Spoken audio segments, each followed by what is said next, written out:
Welcome back to the Export Lounge. Brad and Gabe are in the chair, and joining us today, ladies and gentlemen, we have a champion of Austria, Eddie Morales. Started out on one of the most prestigious teams in all of Europe with the Vienna Vikings, moved down to the domestic leagues in the same country with the Graz Giants. Ladies and gentlemen, Eddie Morales. Thanks for coming on, buddy. Appreciate it. Appreciate y'all having me. So, Eddie, you're still in Austria, man. You were telling us before the show, but go ahead and let everybody know what's going on with you. Why are you still there after winning a national championship?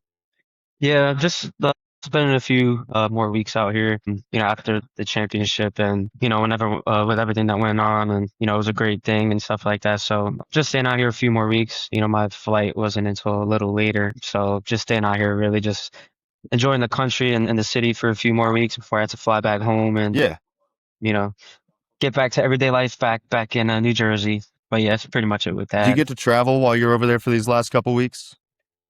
Not much. I think my thing this year was to try to go see more of Austria, because this is my third year in Europe now, and I've been to a few other places flying, but I've quickly realized that Austria is one of the most, beautiful countries in Europe. I know for me, it's not something that, usually hear of Italy, Greece, Spain, but being here and living here now, I think it was cool to be able to visit and see stuff actually in the country, different lakes, mountains, just going on the train with, teammates, friends, things like that. So not so much any, flying or big traveling, but, I've been around the country a little bit. Yeah. And that's actually something we're going to talk about later. Just the fact that Austria is this insanely beautiful spot. But when people think about Europe, they typically think Italy, Spain, France. So definitely going to talk about that here in a bit. Eddie, before we get into the championship, which was what everybody listening wants to hear, including us, give people a little bit of a background on you. You went to Monmouth, Division I FCS. Talk about a little bit of your career there and how you started the overseas journey that you're on. Yeah, absolutely. So, I started playing football when I was 5 years old. So I think I'm in my 21st year playing now, which is, a blessing in itself. In high school, played offense pretty much all growing up. In high school, played quarterback. When I was getting recruited for college, it was that's what Mateo said. Yeah. And he gave me I'm a little better at quarterback than he made me seem, but it's all right. But yes, I played pretty much quarterback / running back growing up. Quarterback all in high school. And then, I'm undersized for a quarter, I guess in general, but especially for a quarterback at, a high Division I level. And I knew going into college, I wanted to be more of a skill player anyway.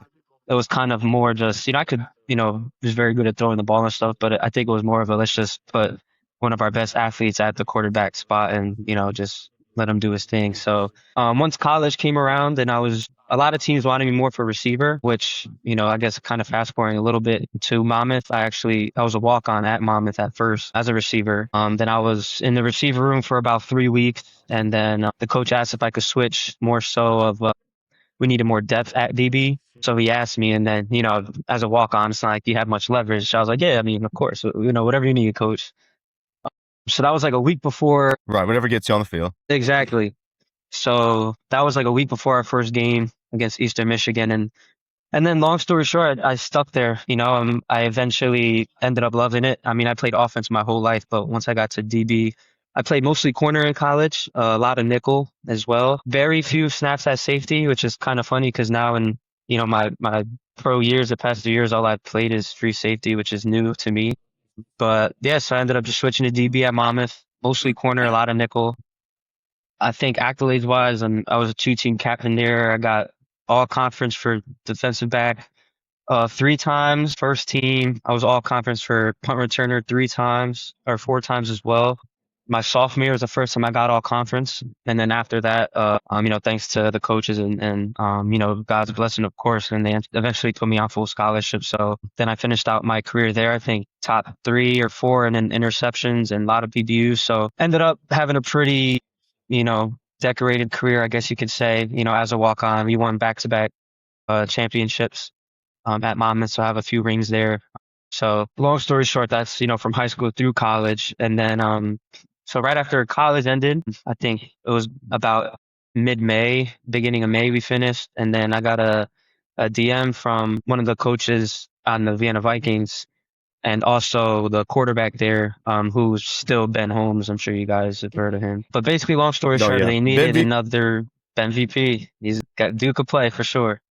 So I think they had like an injury with a previous import, and they needed one. And it was interesting because I actually just got my passport for CFL reasons about like a week and a half before Vienna reached out to me. So it's funny how everything timed up perfectly. But when they reached out, I was able to go. So think they reached out to me on like a Monday. I was on a flight by Thursday, and then it was already mid-season, week 6. I Wow. think was my first game. So it happened quick. I never traveled anywhere before, never left the U.S. And then I got a random text, and 3 days later I'm across the world in Austria. Which I didn't know anything about, quite honestly. Yeah. So it happened quick, but I was only Well, there in Vienna. let me ask you a question before you move on from Vienna. You were talking about how you had a really decorated college career, and then you just mentioned that you got your passport for CFL reasons. Was that the goal coming out of college? Where you like, okay, Canada is probably where I'm going to go, and if so, what made you change your mind and want to pursue Vienna?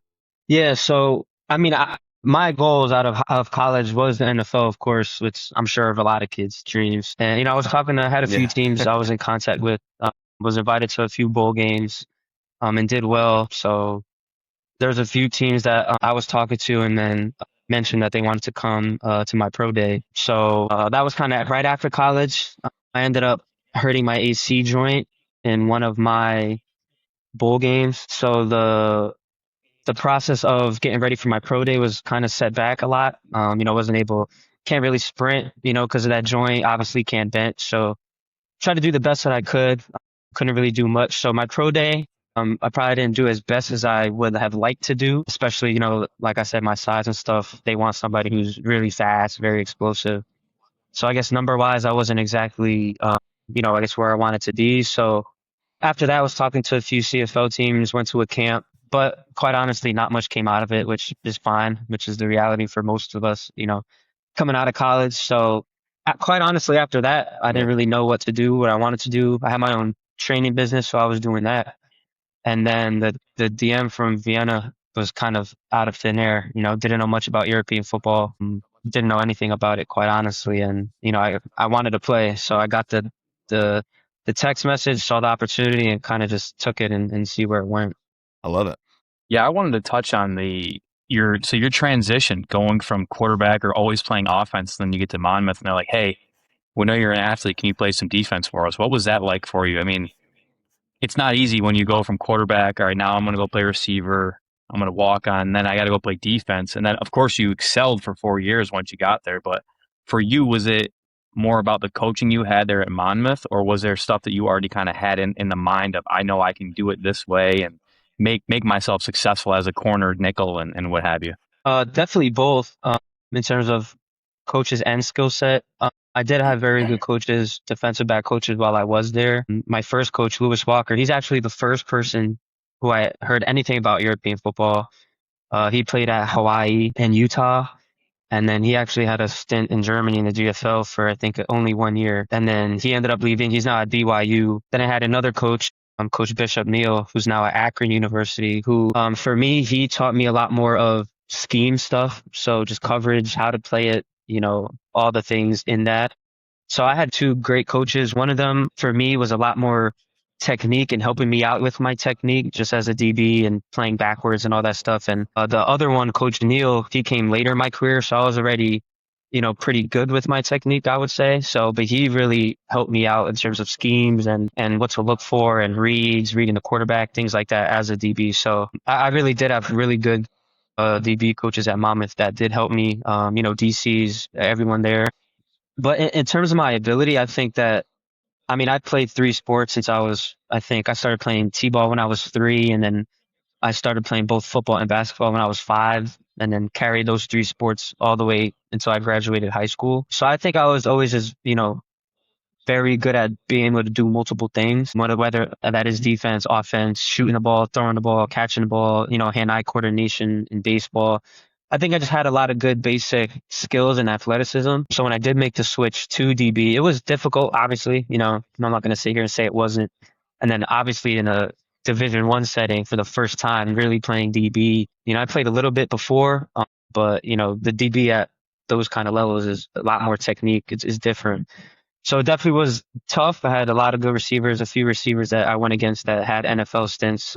Some of them still in the CFL. So it was great competition. But I just think my mentality, how I approach the game, how I approach, my training and working out.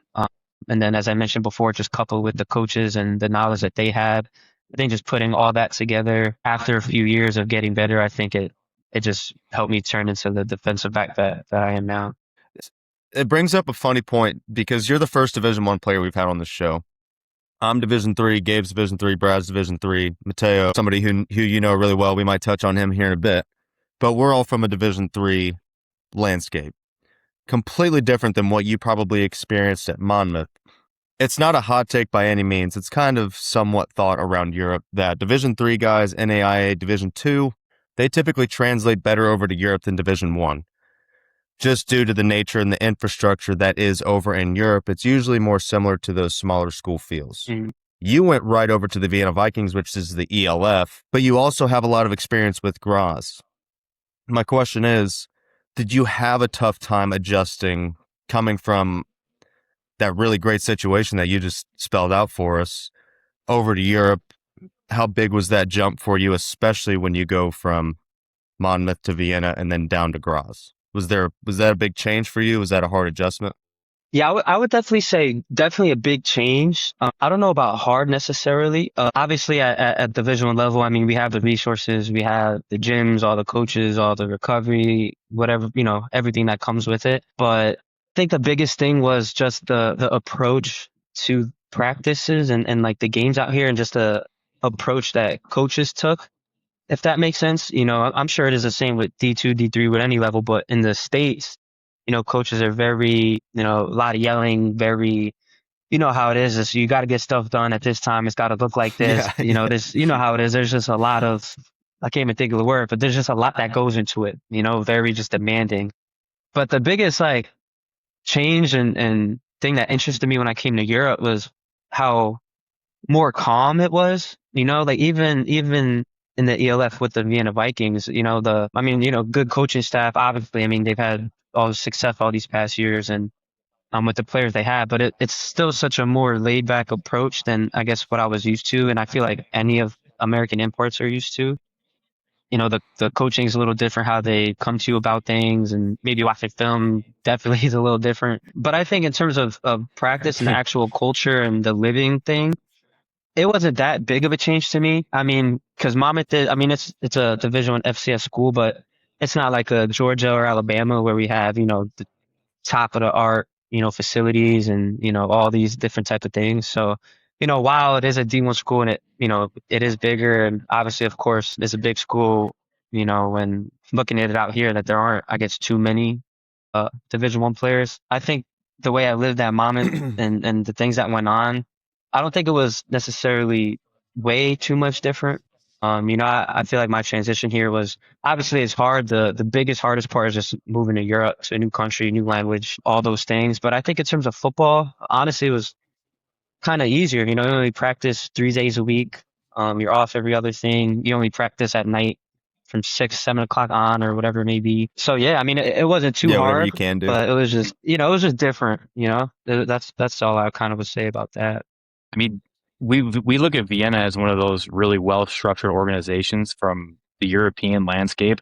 Did you see similarities between how Coach Caliquet runs that to how things were run at Monmouth? Because I know me, even being a D3 guy, there was some structure to things and how things go, and it's nothing like that over here from the 10 teams I've seemed to have been on. Mhm. Was that different in Vienna and then subsequently Graz after that? Yeah, I mean that's the one thing I will say. I mean, I've been a part of two very good organizations, both of them. Vienna still was very, ran very, professionally. Coach Kalaki does a great job over there, and as well as the coordinators. I know the players there, they buy in. They're very professional, and then how they do things and everything like that. So, I know Coach Kalaki has been coaching them since they were in AFL, and I think he played there before that also. So I think him being a guy that's been there for so many years, knows Vienna, knows the people, is very well run. I mean, it's like, like a well-oiled machine. I mean, every single year they're in the championship. Every single year they go undefeated in the regular season, and I think that's for good reason. The work they put in, the preparation they put, definitely was, I don't know what I expected to come to Europe, quite honestly with you. But I will say that I was very impressed with how they did run things. Even with only practicing 3 times a week and things like that, we still got in everything we needed to do. And I can honestly say the same, if not more, about Graz. I mean, I've won 2 D1 championships, played at a good high school, was at another good Vienna Vikings team, like you said. But I think this Graz team is probably my favorite, one of them, if not my favorite team I've been a part of. I mean, the organization top down is truly amazing. I mean, they really care for everyone from the owners, head coaches, coordinators. I mean, this is my second year here now, and I came back for a reason. Obviously we fell short last year, wanted to come back, and the players, but everyone top down, AD managers, everyone is truly very helpful, very loving. I mean, it's really a big family here. Obviously every team you kind of say that where you go, and you want to say that, but there's something about this team here and the people here that really truly make it, a family. And then same thing, even, I mean, Coach Picorni, personally is one of my favorite coaches I've ever had, quite honestly. I mean, very smart dude, knows what he's doing, very smart defensive mind. He honestly taught me a lot of scheme and just learning football, because in the States, as you guys know, when you're in practice, no matter what level, you don't really get too much time to, I guess, learn the game and develop and scheme, because it's just, all right, we got to do indeed, we got to run the plays, we got to do this to get film in. But out here, we have so much more time, and I spent more time meeting with coach, that you actually get to sit down. He goes through his thought process. He asks me what's going on. So I developed a very good relationship with Coach Picorni here, and the way he runs his program, how much the players love him. It's been an absolute pleasure to play for somebody like that, and I'm glad to have been able to be one of his imports. So You're talking a lot about the organization and how well run Vienna, how well they run that program, that club. We just talked about it last week on our Yap session, as far as we have speculations as to why. We're going to get to Graz in a second, because I mean, with everything Mateo has said, with everything you've already started to say, we're really excited to dive into that club.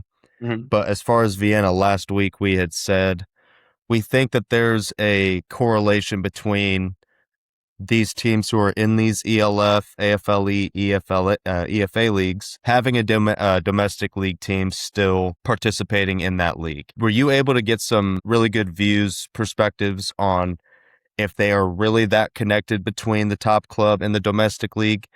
Does that play a factor in success on both ends?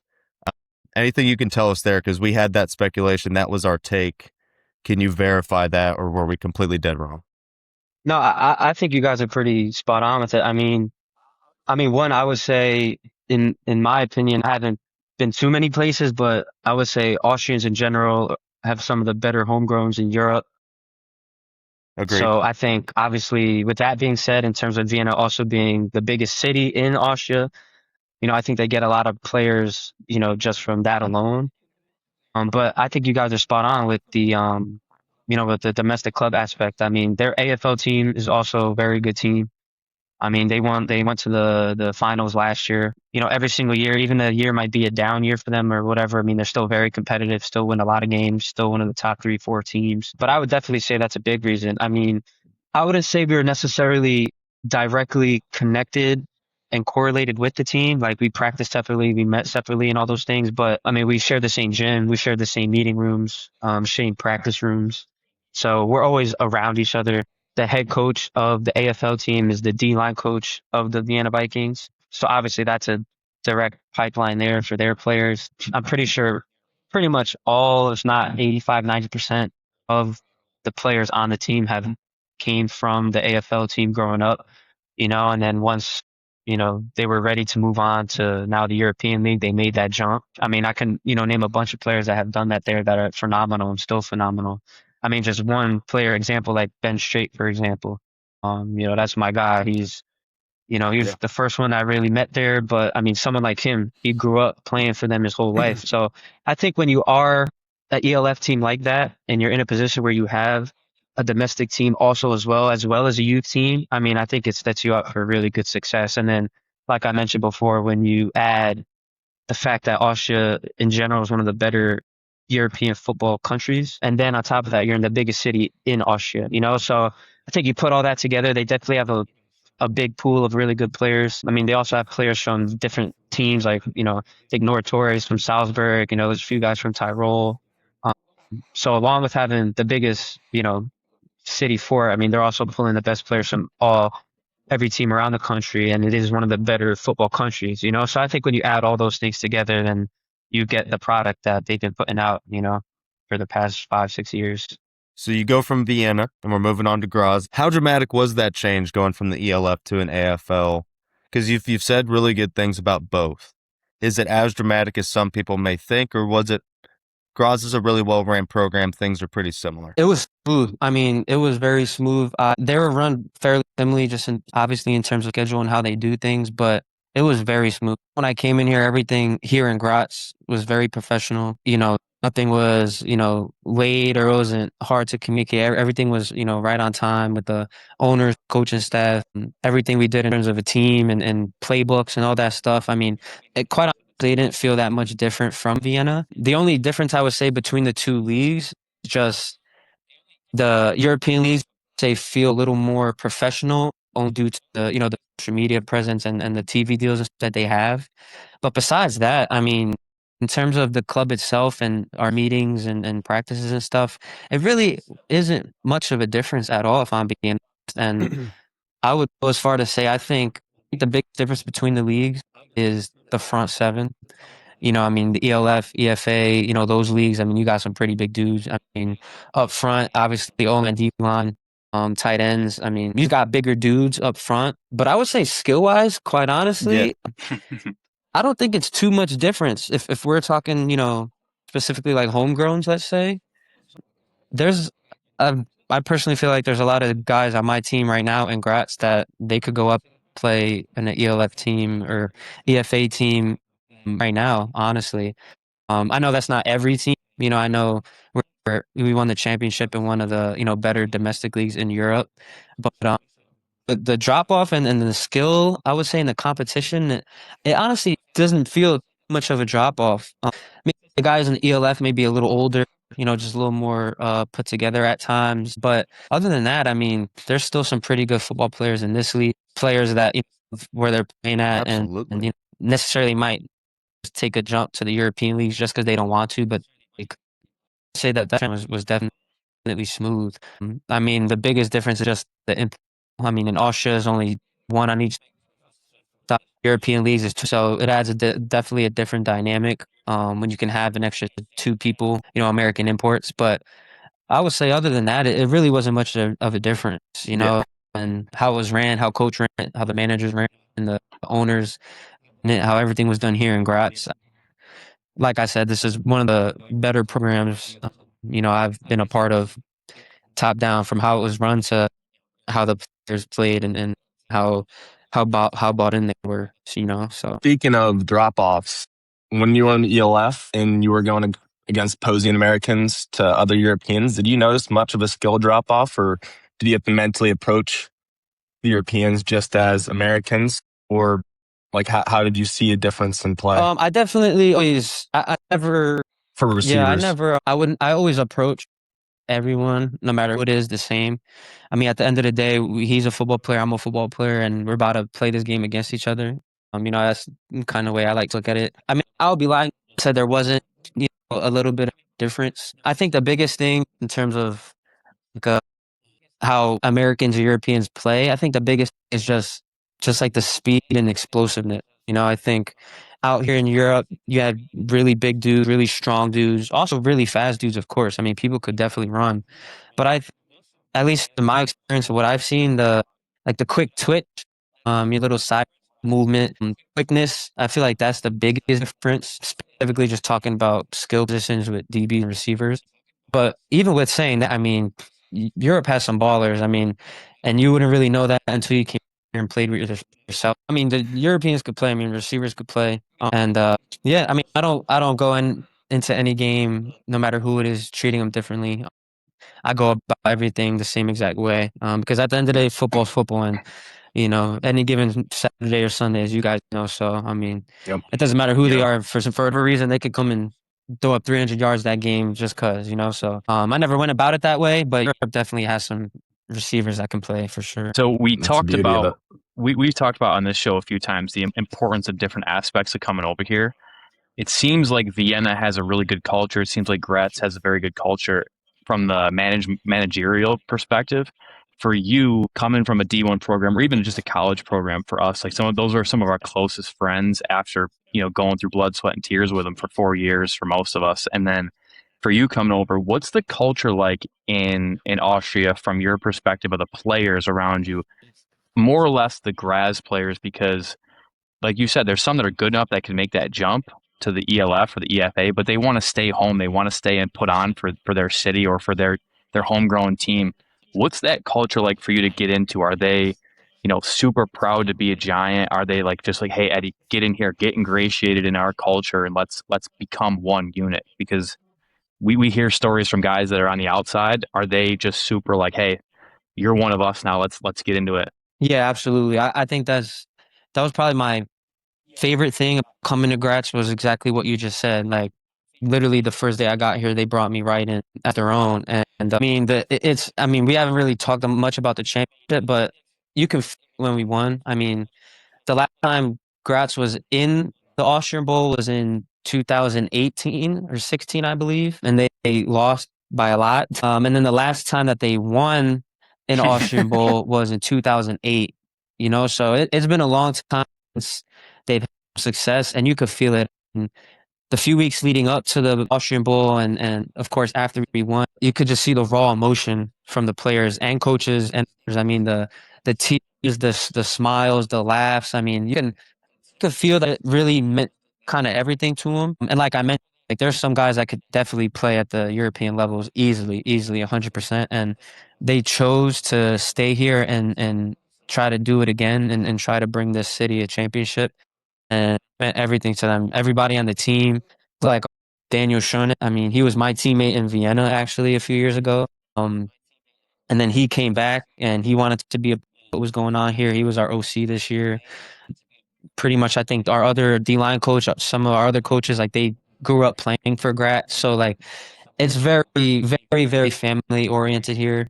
And like I said before, I know a lot of teams and organizations say that, but it might not necessarily always be the case. But I can say here in Graz for sure, like that's definitely, a big thing. I mean, their imports they take in, they take care of whatever's going on. I said that raw emotion that I after the champion, I don't know if I can ever forget that. I mean, it was a feeling like it's something that these guys have been working for their entire life since they started playing football with the Giants, and they finally just did it. It was like, the pinnacle of their football career to date, So it's huge family, huge love for everyone, and it's great to be a part of. Yeah, That's let's go awesome. Giants, Let's man. go Let's Giants. go. Yeah, We've been it's so waiting for them sick. to get over the hump. I mean, since 2021, I feel like they've just been flirting with that semifinal, flirting with going to the big game, and then you guys finally get over the hump. And since we're on it, let's go ahead and jump into that season leading up to that huge Mhm. feeling that you had. You guys start off Yep. 0-2, and you lost by like a total of 3 points. And so I feel like, and we talked about it on the last show, that maybe some people wrote off the Giants, but forgetting that you guys lost by just 3 in those first couple of weeks. What was the mindset within Graz? Start there, just like having those 2 early losses, and then walk us through the season of, hey, within this championship program that showed a lot of grit this season, what was going on internally that got you guys to that Mhm. point? Well, like you said, obviously we lost the first 2 games, but the first game was, kind of first game. Obviously, you don't want to, but it is what it is. They had a great running back in Prague. We didn't know much Yeah. about him. And then I think we lost by 3. Then with the Knights, we didn't have any game film because they missed their first game. It got canceled. So no excuses. Obviously, they beat us. They were a very good team. But just 2 weeks that sometimes happens. And I will say, I feel like at the time after the second loss, I can kind of start to feel like some of the team was not necessarily down, but starting to be like, man, what's going on? Like this is not us. We were just one of the best teams last year, and we already lost 2 in a row. One of them was to a team that even in the league, you know? So I could start to feel it a little bit. So then that was, I feel like, my job as, I guess you could say, as an American import who've had experience, but two, like, as a leader now who's been on this team now for 2 seasons. I was like, hey guys, you know, and it wasn't just me. You know, you have the other captains and people who've been through, you know, big football games, but you know, the message was like, hey, I mean, we're 0-2. Do we want to be here? No. But we have everything in front of us still that, I mean, we're still in the play. We can still make the playoffs, obviously. You know, we can still win the championship. You know, these 2 games determine absolutely nothing for us. The only thing is like, yeah, maybe we don't have a home playoff game, but you know, whoop-de-doo, you know? So I think the big message after those 2 weeks was just, hey, listen, like we're good enough. We're the exact same team as last year, basically. We have the success we have, especially with the defense. The offense, obviously, we kind of expected just a little slower start, I guess you could say, only because first year Austrian quarterback starting, you know, with a new OC. So we just knew we needed to give him some get used to it. And us as a defense, who was the same as last year, basically, we prided ourselves on being the best team in the country. And those 2 games, we didn't feel like that. So it was kind of just getting back to us, getting back to what we were doing, get back to film study, not letting these 2 games affect what we thought about our or you know the rest of the season. And I think we just took those 2 losses and we just took everything we needed to do and went full steam. I mean, I think our next 3 wins pretty much blowout wins.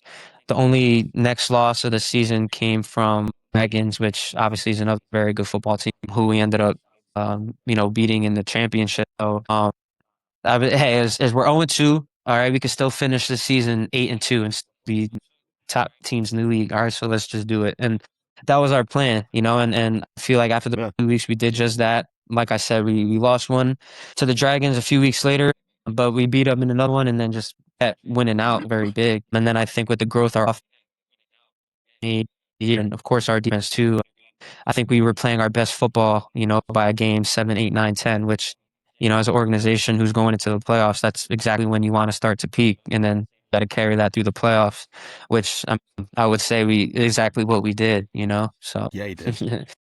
Yeah, you mentioned having an Austrian quarterback for the first time as an American import for you. You know, you went back, you were there already before, but when you get there and they're like, "Hey, we're going to go with a domestic guy," what was your thought process? And okay, so that does that change? I mean, you already said you don't approach the game any differently with your opponents, but now that you know you have a younger or a I don't want to call him young, but an inexperienced, so to say, local quarterback, do you take a little bit more of the responsibility of holding some things together on the defense and saying like, hey, we know we got a young guy over there or like an inexperienced guy. Let's kind of do our part until he's comfortable and ready to go. And then talk about how he grew from, like you already talked about, from day one of we know there's going to be some issues or some growing pains, and then to the championship game where you guys really finalized the whole job after that with a local yeah, quarterback. absolutely. I mean, I'll say this. I mean, Basti, who's our quarterback, he's by far the most talented European quarterback I've ever seen, by far. Not even close. I mean, the kid has a cannon. I mean, he's local, I don't know, 6'3", 2 something, great size, phenomenal arm talent. Could throw the ball deep, could throw the ball hard slant, could get that little in between touch pass, very accurate. In terms of a physical skill set, he's by far the best European talent I've ever seen at the quarterback position. And I think we knew that. I actually gave them that advice when I left my first year. I was like, listen, I mean, obviously, you know, we had a very good, you know, quarterback last year and we had success. But I'm like, listen, we have this kid and he's very talented. He's played before. He's played at the Division 1 leagues. He's played football and started, but just not at this level. So that would have been the one thing was just the experience. Like, listen, if you can have a European quarterback with that type of talent and still be able to bring in an American that can help him out, whether that's a running back, tight end, receiver, whatever that may be, I think you're going to put yourself in a very good position, not only for this year, but for the years to come. You continue to let him grow and develop year after year. And if he stays with the team, you have one of the best quarterback talents in all of Europe at your disposal. You could still be another European to help him out, you know? So I knew that, well, I didn't know exactly they were going to make that decision, but I kind of told them, you know, I think this could be a good thing. And I know a lot of the other players on the team felt the same way about him. So obviously I wasn't the only one who said that.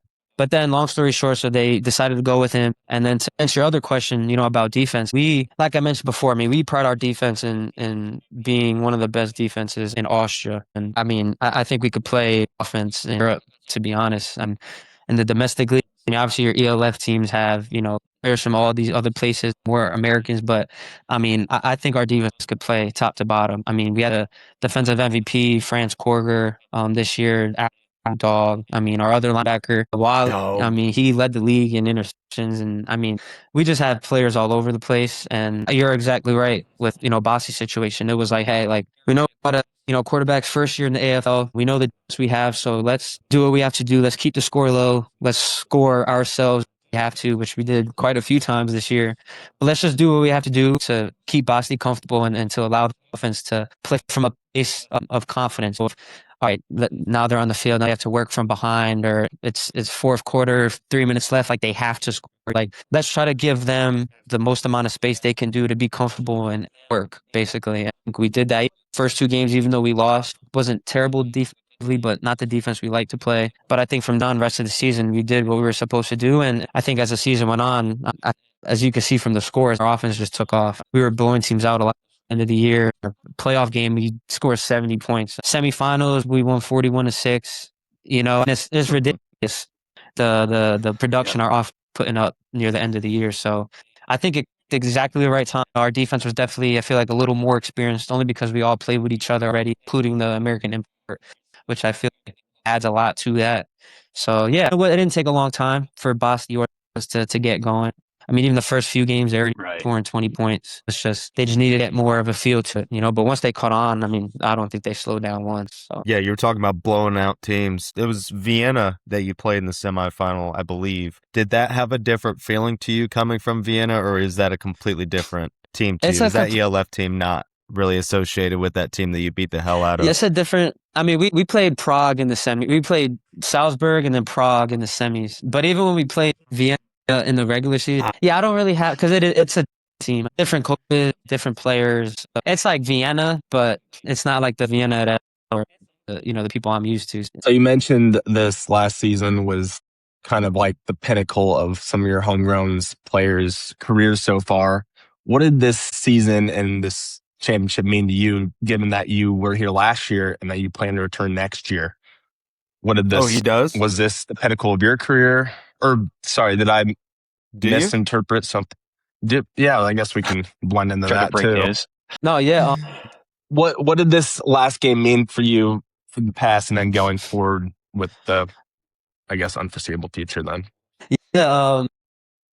I like it, Quakes. I mean, it meant a lot to me. I was here. My first season here was last year in 25, and going through that whole season, we had a successful season last year too. I think we went 9-3. We lost in the semifinal to Vienna, unfortunately. But I think it was more of like an unfinished business kind of feeling, where I felt, I don't know if it was like an obligation, but I felt something to go back and really try to bring this place back to the throne, if that makes sense.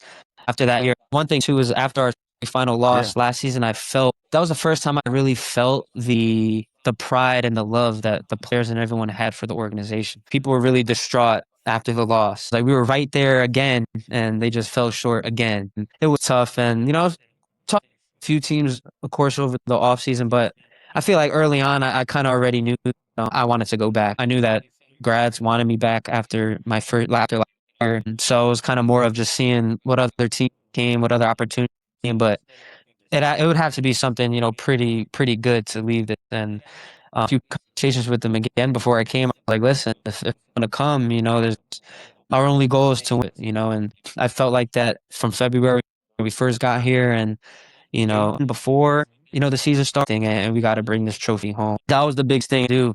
And what I said that I wanted to do if I were to come back to this program, and that's bring the trophy back to Graz. I mean, it was a long season, a lot of up and downs. We went through, injuries all over the place, but at the end of the day, we came together, did what we had to do, and we're able to be a very good team in a very good football game, the championship. So, I think just knowing I felt for the players, for the coaches, for the owners, just how they treated me and family, I kind of wanted to try to give it back to them, and then kind of, I guess, show my appreciation in that way. Like, you guys are doing all this for me, helping me the opportunity to travel the world and play football.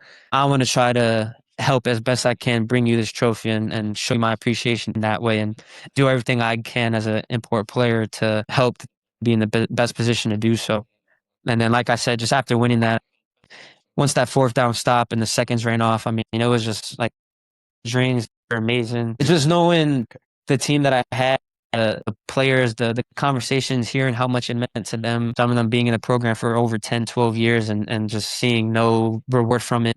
I think just hearing all those stories, everything that came with it, just I think being able to know that the trophy's coming back to them and they did it after almost 20 years. It just there's just a lot of words that can put around it, but just truly an amazing experience with an amazing organization and teammates that kind of quite frankly wouldn't want to do with anyone else. It was awesome. Yeah, That's awesome. we're going to move on to Austria itself, just because we've talked about how good of an experience you've had football wise. We're going to talk about the country that you live in, because I don't think a lot of people know as much about Austria as they should. But one question I wanted to ask, the other import on your team, you mentioned that you talked to some guys before they came in. Mateo mentioned that you guys had a running back or another guy named Eddie. Was that the other import on your team? And tell us a little bit about him, because honestly, we didn't know. So I came in with my guy. His name was DeQuiz. He was tight end, but unfortunately, the first game he got injured against Prague. So then we brought in a running back. His name is Ezra. He played in UFL for a bit. Last season, he was in Chihuahua in the LFA in the Mexican League. And then we put him in, I think, kind of halfway through the season. But he was a very good player. I mean, very hard runner, very quick, had success in every team he went to before. He was an awesome player. I mean, very electric, even from the first game. I know the fans felt right away. I mean, he was really doing this thing. Then eventually, he also actually got injured, I think, like 4 games into while he was here, so didn't get to finish the last few games with us, unfortunately. A great player. I mean, fast back, could catch the ball at the backfield, very quick, great kick returner. How he moves with the ball in his hands is smooth, very good with the ball in his hand. So he helped out a lot in a lot of different ways, gave us our offense a new dynamic that we might not have had as much of before. And he did everything he could for us while he was still healthy. Unfortunately, he got hurt. He was done for the season, but very good player, very good dude. Brings a lot of good experience with him from a lot of different leagues and one of the higher leagues in America. Also, very good mind to be around. And I know he helped a lot of the guys on offense out a lot, just learning new things and stuff like that. So it was definitely good to get to know those two. Yeah. I mean, you're putting all these guys in these organizations on a pedestal, and it's really good to hear, because it really matches up with what Mateo said as well. He said he absolutely loved that organization. Talked a little bit about you and your guys' time. So I feel like we've gotten a really good insight from now 2 individuals who had firsthand experience, and I think Graz is now definitely on a lot more people's maps than they might have been just a few months ago. Moving on to Austria itself, since you're being so positive about your experience, I've gotten the chance to travel throughout Austria. Quigley just went to Innsbruck earlier this year, I believe. Tell somebody who maybe hasn't visited Austria what to expect there. What's your experience been like living in that country? Because that place is awesome. Yeah, Austria, I mean, awesome. The people, I mean, the food. The biggest thing I always say to people from America, obviously, who've never came out here, is I think the way they look at life is a little differently. And what I mean by that is, so in America, it's the land of entrepreneurship and all this. I just feel like we're so money focused and trying to grow our career and all this and give not as much time to actually enjoying our life and doing things that we enjoy and stuff like that. It's just so much of, every day, get up, gotta work, or gotta make more money, or gotta start this, whatever it may be. But in Austria, I don't know if it's a European thing, but at least in Austria, I feel like the work-life balance is very balanced, if that makes sense. Obviously, they work, they have their careers, they do what they do, but they don't revolve their whole life around money and their job. They spend so much more time taking trips or going here, or just life in Austria. I mean, all the stores and supermarkets are closed on Sundays. I mean, the only thing that's open, coffee shops, maybe in some restaurants. They have a lot of holidays, and on those holidays, everything's closed. I just like how, from my experience, Austrians really take time to enjoy their life and experience things and have fun while also trying to build whatever life they're trying to build. Besides that, I mean, the food's great. I mean, it just feels it's healthy, organic. My favorite thing is the water, if I'm being honest. I mean, I'm from Jersey, New York, so I'm not drinking the water straight from the sink. But in Austria, you could drink the water straight from the sink. It's amazing. I mean, the water's top notch. The people are great. It really is, you know. The people are great too. I mean, there's a little different. Speaking about I the feel like the people out here, or it takes a little for them to, I guess, kind of I guess maybe if you're from someone else, or maybe it's just a language barrier. But once you get to know Austrians, and once you get to build that relationship, and you get comfortable with them, I mean, they're awesome people, very hospitable, very loving, very giving. Even like the team, for example, right? Because I was just around them a lot. Like you could feel the brotherhood and just the closeness with them, and I feel like that Austrian culture in general, whether it's family or close friends or whoever it is, like I feel like once whoever they're comfortable with, and whoever they're around and stuff like that, they're just very open and love to conversate, just they live very in the moment, which I feel like sometimes in America we could kind of not do as much because there's just, we're always on something and about something. Austria's amazing. I mean, beautiful places, lakes everywhere, mountains everywhere, so many cities you can see, and which is very cool to know now, because if I was going to travel to Europe and never play, probably never would have came to Austria, but it's cool to be able to live here now and have experienced it and see what it's like. Yeah, absolutely. Very envious. I got to live in Switzerland, so I think that's probably relatively close to what you're Mhm. experiencing in Austria, at least Yeah. somewhat. And there's really nothing Mhm. like it, dude. Especially if you're an outdoorsy nature type of individual, really good spot to go. And they've got old towns like Vienna, which is one of the most beautiful places. Innsbruck is very Mhm. underrated. Salzburg is a great place to go. It's just Mhm. got a whole bunch of really good Absolutely. spots. Yeah. Absolutely. Well, Eddie, we're getting towards the end here. We're going to do our rapid fire segment that we do with all of the imports. Works best whenever you just kind of think quickly, give a quick answer, and we'll just run through these few Sounds questions. good. Yes, You ready? sir. Let's do it. All right, you've talked about your football career, and you've played both sides of the ball in many different positions. Where would you actually want to line up if you got to choose? This is your position for the rest of your career. Which would it be? I'll probably say corner. I know there's a few that I could probably choose for that, but I'll probably Okay. corner. Okay. Yeah. I don't know if I'm supposed to explain. I don't know the questions are fast, but No, okay. I was a little bit surprised. I thought you would go back to QB, to be honest with you. But yeah, that was pretty good. That was a good example. my size and We'll ability, keep it moving. but I think I'm better as a skill position at pro. All right. This season, 3 of the best imports that you saw this year. You guys were chock full of them. 3 guys that definitely deserve their flowers. First guy that comes to mind is the running back from Prague. I mean, he's a beast, a workhorse. Another guy I would say is, only because I know him and he's a good player. Ray Booten, he was the corner for the Vikings. Competed against each other last year. I mean, he's a great player. I mean, we're similar in play styles and how we do things, but he's also a great player. And then third, I would say, honestly, the quarterback role, I would say. He might not have had so much experience. Yeah. Kenya? I don't know if he had great success with the team he was on now, but before he even went to the ELF, like we played him, and I was like, that's a really good quarterback. Like that kid could play, actually. So I think about it, I would definitely put him. Interesting. One piece of advice you would give to a guy stepping off the plane as a new import for the first time. Whatever it is, whatever they ask you to do, just say yes. Unless it's something crazy, but there's to experience out here. I mean, there's so much experience. I mean, you're so asked to go on vacation, to take you to this restaurant. Let's go to this river. Let's go on this hike. And I learned just whatever somebody asked you to do, just do it. Even if it's something you're not used to, or maybe you don't know if you will like it, just do it. The experiences that the memories that I have, the people I've met from just saying yes to doing things has been some of the best memories I have in my life, period. And that's, of course, even outside of football, just say yes, enjoy the experience. Don't just sit in your room and be a football player. Travel, just go out and just do as much as you can do. Be a yes man. This guy's the real life version of Jim Carrey and yes man. I love it.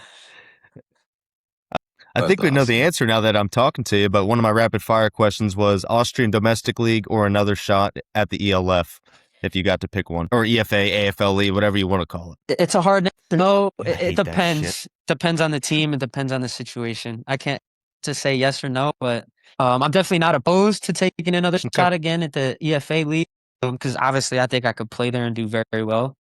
But it just depends on the team and situation, I would Agreed. say. Okay. I guess kind of on that point, could you see yourself in Graz long term? I could see myself here, yeah, for a few years. Obviously, year by year, it's whether they want to bring you back or not after each season. But I think it's a great place. And at the end of the day, I tell people this. In reality, like, am I gonna get picked up by the Seattle Seahawks? Probably not. So I think being at a place Yeah. that I enjoy, that I can still travel to Europe, and that still plays really good football. I mean, it's kind of hard to beat. Graz is a hard spot to beat. So Last question, less on the football part of things. You said that the food is really good there in Austria. If you were going to tell a first-time traveler to Austria, hey, you got to get this dish, what are we eating? I think I mean, I guess you could try to say.